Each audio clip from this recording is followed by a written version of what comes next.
Hi students, कैसे हो? Student, आज का हमारा टॉपिक है शिक्षा में ई अधिगम। The topic of today is e learning in education. नाम से ही तुमको पता चल गया होगा, ई लर्निंग यानी कि इलेक्ट्रॉनिक लर्निंग। देखिए, इसमें मैंने पहले भी ये जो वीडियो बनाया उसमें मैंने ई लाइब्रेरीज, ई डिस्कशन, ई लर्निंग का टॉपिक मैं पहले भी डिस्कस कर चुकी हूँ। तो इसमें ये पूछा गया है, जो टॉपिक का इसमें मोटो है आप लोगों को पढ़ाने का, ये जो मेरा वीडियो बनाने का जो पर्पस है वो ये है कि शिक्षा में इस टाइम ई लर्निंग की क्या इम्पोर्टेंस है। आप खुद ही बता दीजिए कि क्या इम्पोर्टेंस है। देखिए, इस टाइम जबकि हम सब ये जानते हैं कि हम लोग स्कूल कॉलेज सब कुछ कहीं नहीं जा सकते, हम लोग सिर्फ अपने घर के अंदर बंद हैं।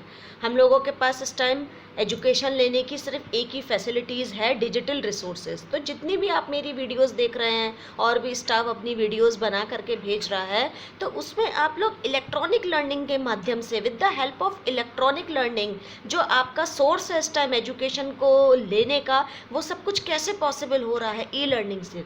ये जो मेरा वीडियो है ये भी एक एग्जाम्पल है ई लर्निंग का, जबकि आप मुझे देख पा रहे हैं, सुन पा रहे हैं with the help of internet.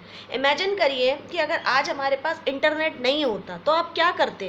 क्या आप मेरी वीडियोस देख पाते? क्या समझ पाते? तो इसमें इम्पोर्टेंस पूछी गई है कि एजुकेशन लाइन में ई लर्निंग की क्या इम्पोर्टेंस है। भाई, हम तो इमेजिन ही नहीं कर सकते आज के समय में। अगर ये आज के समय में ये जो लॉकडाउन हुआ है और अगर हमारे पास इंटरनेट नहीं होता, डिजिटल रिसोर्सेज नहीं होते, तो क्या हम ई लर्निंग कर सकते थे?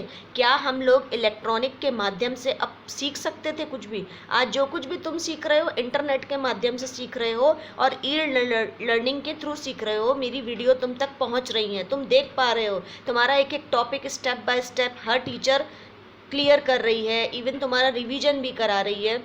ये सारी चीज़ें ई लर्निंग से पॉसिबल है। मेरे सारे वीडियो इलेक्ट्रॉनिक लर्निंग पर डिपेंडेंट है।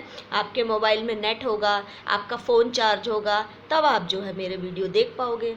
एजुकेशन को ई लर्निंग ने, ई लाइब्रेरीज़ ने, डिजिटल रिसोर्सेज ने इतना आसान बना दिया है कि स्टूडेंट को टेंशन लेने की ज़रूरत ही नहीं है, आपको कहीं जाने की ज़रूरत ही नहीं है। आप ई लर्निंग से अपने हर डिफ़िकल्ट टॉपिक को ई लर्निंग के थ्रू आप पूरा कर सकते हैं, उसे समझ सकते हैं।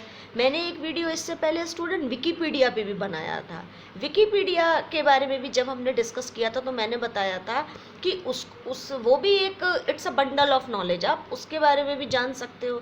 तो ये सारी चीज़ें ई लर्निंग से पॉसिबल हो रही हैं। अगर आपके घर में लाइट नहीं होगी तो क्या ई लर्निंग पॉसिबल है? इलेक्ट्रॉनिक लर्निंग पॉसिबल है? सब कुछ बिजली से चलने वाले यंत्रों से आज आपकी एजुकेशन हो रही है। पहले क्या होता था, जब हमारे स्कूल्स बंद हो जाते थे या कई बार कुछ ऐसी प्रॉब्लम्स आती थी, कहीं कर्फ्यू लग गया, तो स्टूडेंट की पढ़ाई रुक जाती थी। लेकिन आज के समय में आप ये देखिए, आपकी कोई भी टॉपिक नहीं रुका। आप कंटिन्यूस एक एक स्टूडेंट, एक एक फैकल्टी, एक एक स्टूडेंट के टच में आप कुछ भी पूछ सकते हैं। These all are possible with the help of digital resources and e learning. आप इस टॉपिक को, अपने इस टॉपिक के बारे में आप अपने आप से भी बहुत कुछ लिख सकते हैं। ठीक है, आज एजुकेशन सिस्टम इन सब चीज़ों से, इतने सारे रिसोर्सेज आज हमारे पास है, इतना सब कुछ इजी हो गया है कि आपको प्रॉब्लम है ही नहीं कि कैसे टॉपिक होगा। आपके पास यूट्यूब है, आपके पास फेसबुक है, फेसबुक के पेजेस जो है, टीचर्स जो है वो जो बड़े बड़े एजुकेशनलिस्ट होते हैं उनका सबका अपना फेसबुक का पेज है, वहाँ पर जाकर आप उनको फॉलो कर सकते हैं। एक ऐसा रोल एजुकेशन का जो फेस है, the face of education has because completely changed, has been completely changed. बिल्कुल उसका फेस चेंज हो गया है जब से ये सारे डिजिटल रिसोर्सेज हमारे टच में आए हैं। ये आजकल की मॉडर्न टेक्नोलॉजी है। ये जो मेरा वीडियो आप देख रहे हैं, we can say it's a modern technology that we get all the information. आप किसी भी तरीके का डेटा, सूचनाओं को एकत्रित कर सकते हैं, देख सकते हैं, नोट्स बना सकते हैं अपने। तो ये जो आप सीख रहे हैं डेली के डेली, कभी कोई मैम अपनी वीडियो सेंड कर रही हैं, कभी मैं कर रही हूँ, ये सारा ई लर्निंग के बेस्ट एग्जाम्पल्स हैं आपके पास। ठीक है, उसके बाद स्टूडेंट, हमारे पास जो इसी टॉपिक को हम अपना आगे ही ले रहे हैं, इसमें बहुत सारे एजुकेशनलिस्ट हैं, बहुत सारे ऐसे विशेषज्ञ हैं जिनसे अगर आप पढ़ना चाहते हैं, सपोज अगर आप मुझसे पढ़ना चाहते हो और मेरा यूट्यूब पे कोई चैनल है, तो आप उस यूट्यूब के चैनल को सब्सक्राइब कर लीजिए। जब जब मैं अपने नए नए वीडियो डालूंगी तो वो वीडियो आपके पास अपने आप आ जाएंगे। तो आज आपको किसी के पास जाने की ज़रूरत नहीं है। पहले क्या होता था, स्कूल नहीं जाते थे तो बच्चे का लॉस होता था, क्लास में अगर शाम को ट्यूशन टीचर पढ़ाने नहीं आता था तो स्टूडेंट का लॉस होता था। आज किसी का कोई लॉस नहीं है। ठीक है, जो हमें स्कूल वाला टीचर पढ़ाएगा या जो हमें शाम को हमारी टीचर आके ट्यूशन देगी, होम ट्यूशन, वो हम खुद से ही यूट्यूब पे या नेट पे सर्च कर लेंगे, हम विकीपीडिया पे उस टॉपिक को सर्च कर लेंगे। वो मैम या वो सर हमको 1 घंटे में इतना नहीं बता पाएगा जितना हम विकीपीडिया से डीपली नॉलेज ले लेंगे। तो ये सारे एग्जाम्पल्स है ई लर्निंग के। आज आपको किसी विशेषज्ञ के पास जाने की ज़रूरत नहीं है, आज आपको मेरे पास आने की ज़रूरत नहीं है। मैं आपको अपना एक एक टॉपिक ई लर्निंग की हेल्प से डेली के डेली क्लियर कर रही हूँ। आपको घर बैठे सारे टॉपिक क्लियर हो रहे हैं। तो ये सारे इन सब सोर्सेस के बिहाफ पर, इन सब माध्यमों से हम अपना पॉसिबल बना रहे हैं और अपनी एजुकेशन सिस्टम को एक नया फेस दे रहे हैं और मॉडर्न हो रहे हैं, डिजिटलाइजेशन का यूज़ कर रहे हैं और जितने भी डिजिटल रिसोर्सेस है उससे एजुकेशन को एक नया चेहरा दे रहे हैं। अब यहाँ पर कुछ ऐसे एजुकेशनलिस्ट हैं, कुछ ऐसे विशेषज्ञ हैं जिन्होंने अपनी अपनी व्यूज़ दिए हैं, अपने अपने थॉट्स दिए हैं। तो सबसे पहले हम रोजनबर्ग के अकॉर्डिंग देख लेते हैं। ई अधिगम में इंटरनेट प्रणाली का उपयोग किया जाता है।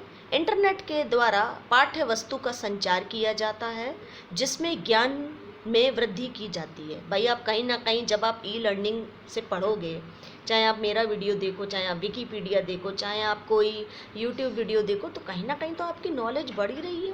भाई कहीं ना कहीं आपकी नॉलेज इंक्रीज़ हो रही है। हम कर ही इसलिए रही है, सारे डिजिटलाइजेशन हो इसलिए रहा है कि स्टूडेंट अपने घर पर हो, स्टूडेंट कहीं ट्रैवलिंग में हो, कहीं बस में हो, कहीं ऑन दी वे हो, तो वो जो है ई लर्निंग का पूरा पूरा फ़ायदा उठा सकता है।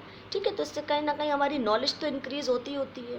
तो रोजनबर्ग के बाद टॉम कैली, इन सब ने भी अपनी अपनी राय दी है, वो आप बुक में पढ़ लीजिएगा। ठीक है, कि किसने क्या बोला। मैंने सिर्फ रोजनबर्ग के बारे में आपको बताया कि उन्होंने क्या बोला। उन्होंने क्या बोला कि ई अधिगम यानी कि ई लर्निंग यानी कि इलेक्ट्रॉनिक लर्निंग से इंटरनेट प्रणाली का उपयोग किया जाता है। भाई जब तक आपके मोबाइल में इंटरनेट नहीं होगा, नेट पैक नहीं होगा, तब तक तो सब बेकार है। फिर उसके बाद इंटरनेट के द्वारा पाठ्य वस्तु का संचार किया जाता है। संचार मतलब कि स्प्रेड करना एक जगह से दूसरी जगह पे। जैसे मैं ये वीडियो अपने घर बैठ के बना रही हूँ, मैं इसे आप तक भेज रही हूँ, ठीक है, और इसमें ज्ञान में वृद्धि होती है। ऑब्वियसली ज्ञान में वृद्धि तो होगी होगी। इसमें टॉम और कैली ने भी अपने अपने विचार दिए हैं, अपने व्यूज़ दिए हैं। तो इसको आप एक बार बुक से रीडिंग कर लीजिएगा। तो ये हमारा टॉपिक जो है शिक्षा में ई अधिगम यहीं पर ही एंड होता है। ये टॉपिक जो था हमारा आज, इसी के लिए ये वीडियो है। पढ़िएगा, डीपली पढ़िएगा, और जो भी मैं पढ़ा रही हूँ मेरा तो आप वीडियो देखिए, एक बार बुक से ज़रूर स्टडी कर लीजिएगा। क्योंकि जब मैं क्लास में थी तो मैं बुक से स्टडी ज़रूर कराती थी, मैं रीडिंग कराती थी। वो अब पॉसिबल नहीं है, तो आपसे पर्सनली कह रही हूँ कि वो जो है आप अपने घर पर पर्सनल रीडिंग कर लीजिएगा। बाय।